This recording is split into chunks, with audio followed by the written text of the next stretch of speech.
And there's your gratuitous fan service moment of this Let's Play.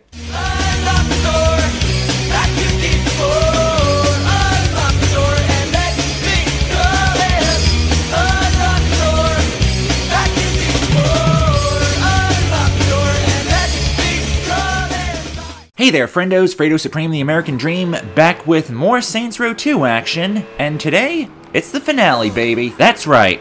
Dane Vogel thought he could take out the Saints, but unfortunately, Cassie Phillips is too stubborn to go out like a punk. What does Cassie Phillips look like? Does she look like a bitch? She is a bitch, but does she look like one? No, she does not. She looks like someone who is about to go to a party.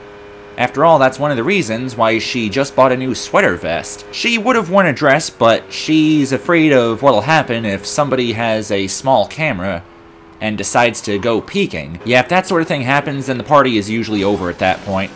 And Cassie is trying to be a little bit subtle when she's going to this party that I'm talking about. And there goes my mirror. But before we go off to the party, I figure I should do something that I neglected to do in my previous video, namely, show off the Saints HQ. This door is inaccessible. I assume that's the medical bay of the Saints headquarters. Ah, these two seem to be having a lot of fun. I smell a romance coming up, preferably off-screen though. And this is Cassie's bedroom down here. Couldn't afford to put a 50-incher in here, so they just settled on a 25. Gotta say though, it is pretty nice looking though, for a TV circa 2011. Got a nice little sitting/smoking area. I do not have a blunt on me. And a nifty little dresser setup with a hot tub. And a big-ass bed for a boss to lay in. Once again, I am wondering why no safe house in Stilwater seems to have a functioning toilet. Or really any toilets. And over here is the main concourse area, where there's always a party going down at some point. Tons of strippers in purple all over. Nice little area for Cassie to do her executive work, which I imagine she'll be doing a lot of once Dane Vogel has been deep-sixed. Huh, that couch that Shondi woke up from is missing.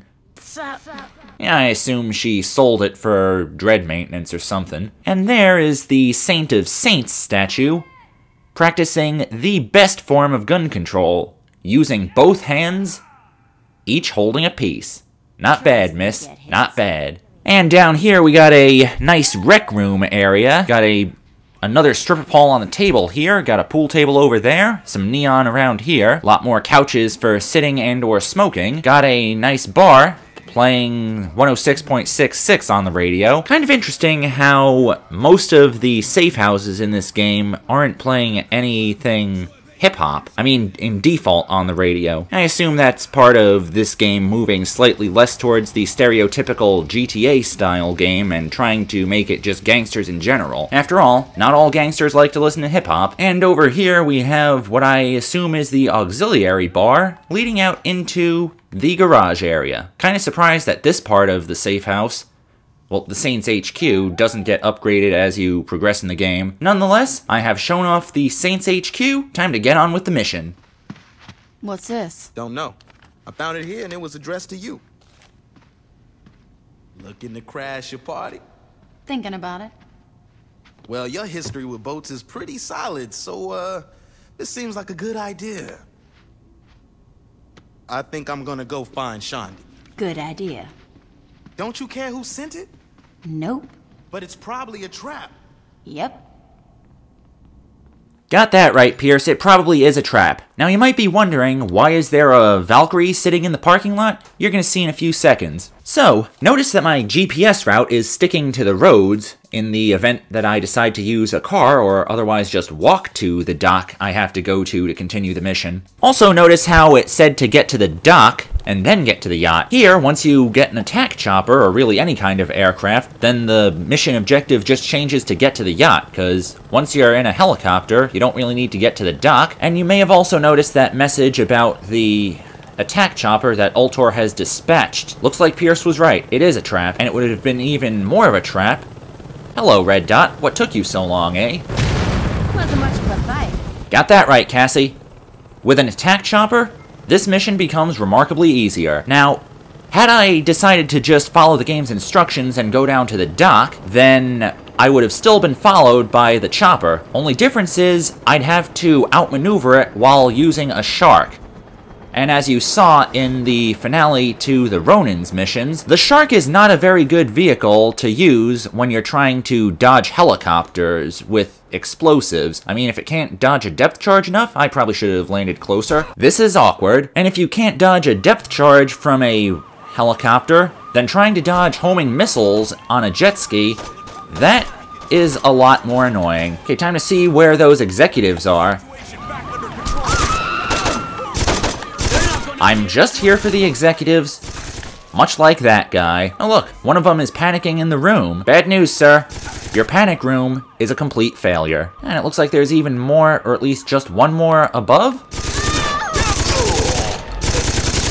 I don't care how many of the non-executives I just capped trying to get that one executive, just so long as there are some vacancies at Ultor. I mean, I'm not saying Cassie'd be interested in a job at the moment, but the more chaos she can pull off, the better. Oh, must be on top, that one guy. No, what's insane is my 6 shotgun. Does the most damage per shot. I think I'll use my SKR-9s here. Whoa, what was that explosion? Oh, right, they got a helicopter with missiles after me again. Damn, looks like one of them got away. Never mind, I will get down to a boat, and I shall find that executive and give him one hell of a severance package. Now, there's also a tornado chasing you here, but fortunately, this part of the mission usually ends quickly enough that you don't need to worry about it, as you just saw there.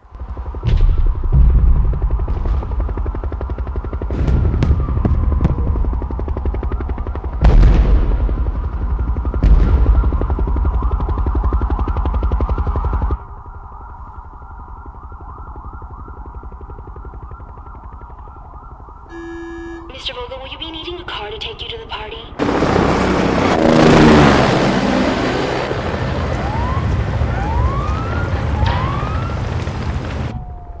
Sir? Oh, that's all right, Jamie. I think I'm gonna skip it this year. Oh, and Jamie? Yes, sir? Please move my things to my new office and set up a press conference. You were promoted, Mr. Vogel? I'm about to be.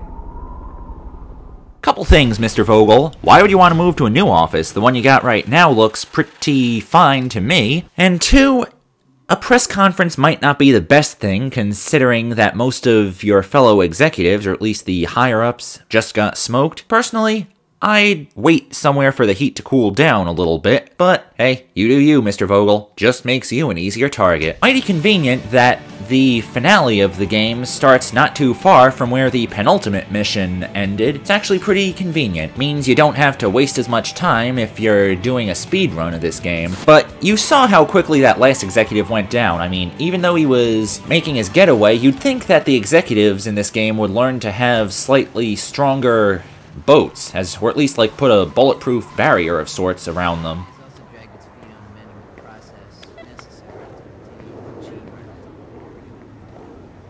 You in position, Johnny? Oh yeah. Just make sure I get to Vogel.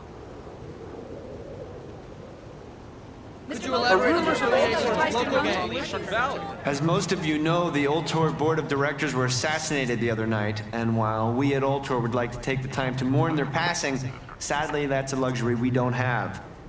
The corporate office has named me chairman, and I wanted to personally let you all know, not only will business continue as usual, but we will be taking even greater strides forward. Monica Hughes has graciously greenlit a project that's very dear to us at Ultor, the revitalization of Shivington. In the coming days...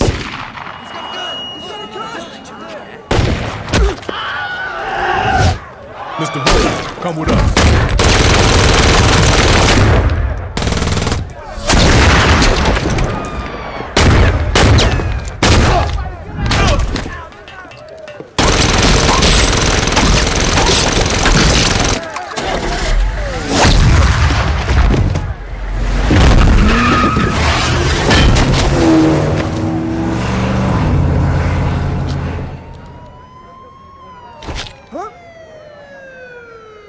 Okay, I know Cassie is already a badass, but I'm pretty sure that just got cemented even harder now that I saw her fall off a limo and crash her head into a fire hydrant and somehow just walk it off like that. I know, it's a video game, and this game kind of runs on action movie rules, but it is pretty impressive that anybody's capable of doing that. Again, even if they are a video game character. Now this mission, for a finale to a game, it's actually kind of anticlimactic, as you saw with the last mission, and once again, how that last executive's boat went out super chump-like. Dane Vogel's heading back to the Phillips building?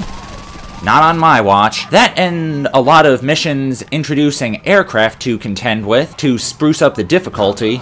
That also feels like something that's kind of phoned in about the end missions of this game. Especially the ending of this mission. Dane Vogel is actually a lot easier to kill than even Kazuo, and Kazuo had a bunch of... just had to go and fuck up my city. Messed up mechanics. Well, not messed up. Kill that asshole Vogel yet? I'm trying, the guy's slippery. Right now he's got the Phillips building in lockdown. I can't get to him. There's security stations all over the outside of that thing. You take a helicopter and blow those things up, you'll crash their security. What I meant to say was the mechanics aren't messed up, it's just that the sword fighting mechanics make Kazuo a little bit more artificially difficult. Meanwhile, the biggest challenge of this mission is dodging the attack choppers. Oh wait, that arrow is not pointing at where the Lord above stretched the sky. Okay, that went poorly. I honestly did not see it coming that soon. Yeah, most of the challenge in this mission comes from trying to avoid getting blown out of the sky by the attack choppers, while you're trying to deal with blowing out all 4 power stations to get into the offices, and finally pay back Vogel once and for all. Okay, that was on me. I crashed into that. Okay, I got the chopper...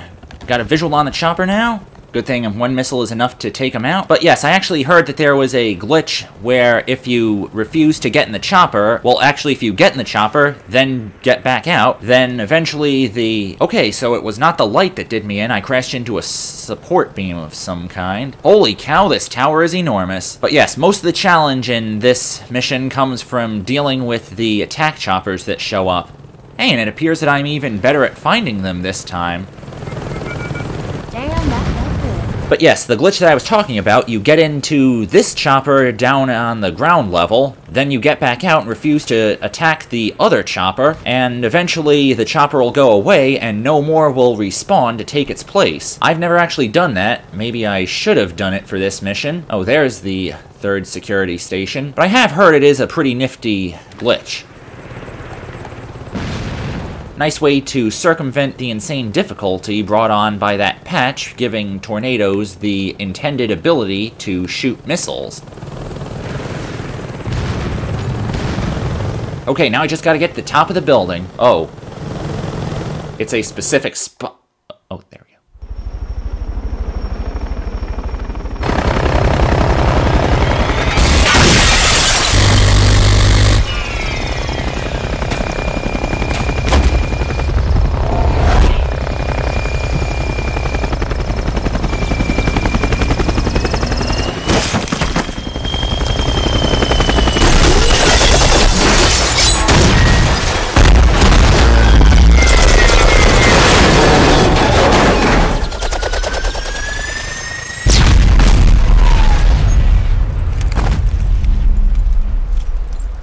Nice statues you got around your office, Mr. Vogel. I like the whole Greco-Roman architecture thing you got going down. I could do this all day. I heard that Rome wasn't built in a day, but I'm pretty sure your own personal Rome was easily destroyed in one, and now we gotta take on the big man himself. I brought along the ideal weapon to make this the ultimate battle like you've never believed. Well, get back here, Mr. Vogel. Take your pepper. What? What's the matter? You don't like your spicy food?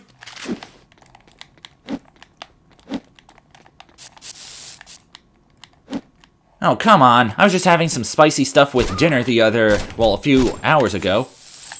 Hey, don't you try to take my idea from me. I think you may have called in some of your homies. That isn't the case. And look what you're using, a Vice 9.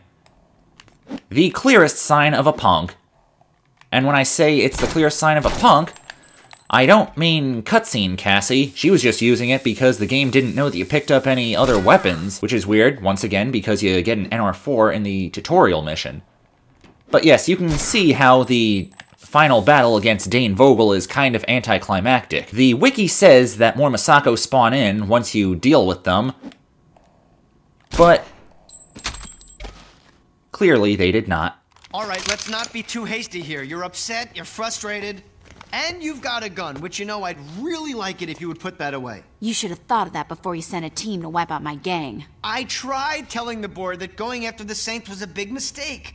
They should have listened to you. Believe me, right now I am agreeing with you 100%, but you have to look at the positives. You're alive, they're dead, and you have the Saints' #1 fan running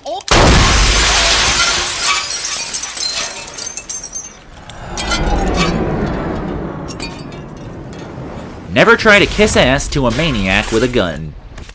That is something we should all take from this mission.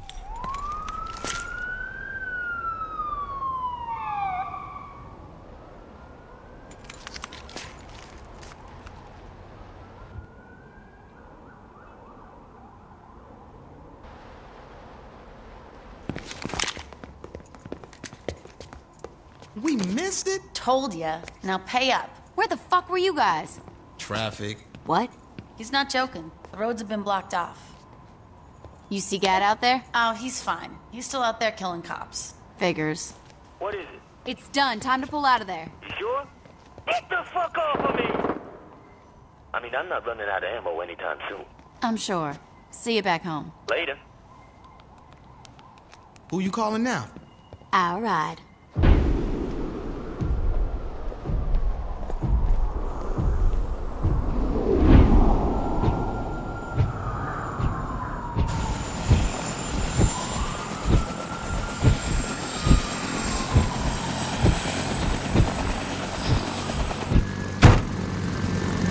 Welcome aboard.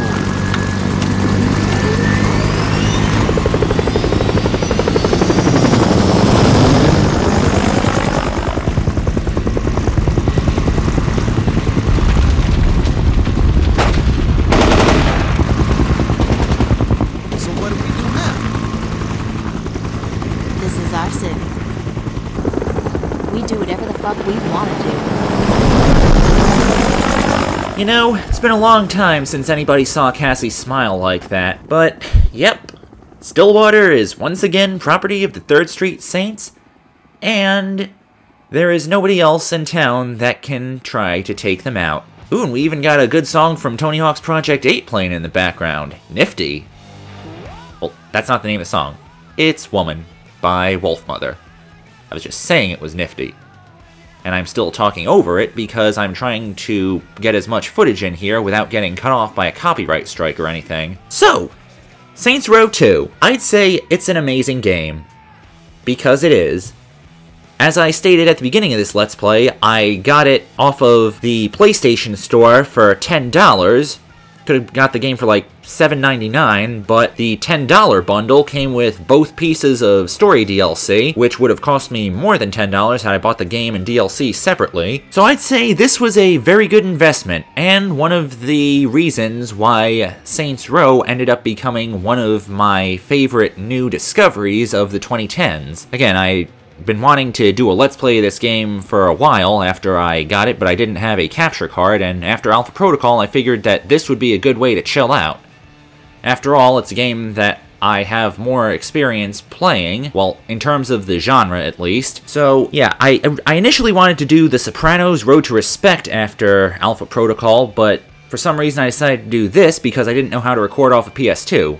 I mean, now I do, so maybe you might see that coming up next. But what I said earlier, I mean, while this is a good game, it does have a few flaws. I mean, like, a few missions have jacked up checkpointing, which even then is still an improvement over the first Saints Row, which I heard had no checkpoints in any of its missions. Like, the first mission that I did, the one where I had to go to the yacht, that has no checkpoints in it whatsoever, so if I ended up getting blown up by a tornado when I was trying to kill that last executive, it would have meant that I had to restart it from the beginning, and without access to the Valkyrie, unless I just quit the mission and started it from the Pip again. But I think another thing that turned me on to this game was how, compared to the GTA 5 protagonists, who are unrepentant criminals, but they have a bit of a rational side to them, like they know what they're doing isn't right, I thought the boss was a very good contrast to Michael, Franklin, and Trevor, which might be one of the reasons why I view this game as just as good as GTA 5. That and the fact that the boss never has a canon name, so it's kind of easy to project yourself onto them.